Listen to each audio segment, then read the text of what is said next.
CM Revanth Reddy నయా దేశ్ముఖ్లా వ్యవహరిస్తున్నారని మాజీ ఎమ్మెల్యే బాల్కా సుమన్ అన్నారు.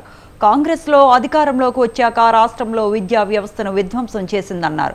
గురుకులాల్లో ఎక్కువగా ఎస్సీ, ఎస్టీ, బీసీ, మైనారిటీ వర్గాల విద్యార్థులు చదువుతున్నారని చెప్పారు. ఈ వర్గాలకు చదువు దక్కకుండా ఉద్దేశపూర్వకంగానే కుట్ర చేస్తున్నారని ఆరోపించారు. దీనిలో భాగంగానే విద్యా సంక్షేమ శాఖను తన వద్ద పెట్టుకున్నారని బాల్కా సుమన్ అన్నారు. ఈ కాంగ్రెస్ ప్రభుత్వం వచ్చిన తర్వాత ఈ సంవత్సర కాలంలోనే తెలంగాణలో విద్యా వ్యవస్థను పూర్తిగా విధ్వంసం చేస్తూ ఉంది.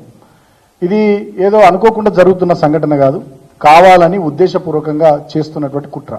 ఎందుకంటే మీరు గమనించినట్టయితే ఇవాళ తెలంగాణకు ముఖ్యమంత్రిగా ఉన్నటువంటి వ్యక్తి ఒక నయా దేశ్ముఖ్ రేవంత్ రెడ్డి.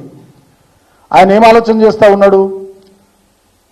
ఇక్కడ ప్రభుత్వ స్కూళ్లలో కానీ, అదేవిధంగా ఎస్సీ, ఎస్టీ, బీసీ, మైనారిటీ గురుకులాల్లో కానీ, కేజీబీవీ స్కూళ్లలో కానీ, మోడల్ స్కూళ్లలో కానీ చదువుతున్నదంత ఎవరు? ఏ వర్గాలకు సంబంధించిన పిల్లలు? ఎస్సీ, ఎస్టీ, బీసీ, మైనారిటీ వర్గాలకు సంబంధించిన పిల్లలే 95% పైగా ఉన్నారు.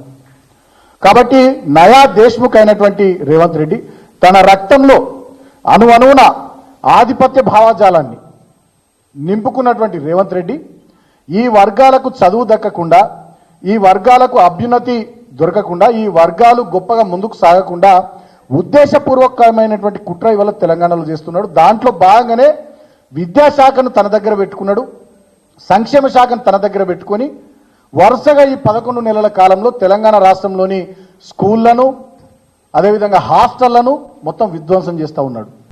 దురదృష్టవశాత్తు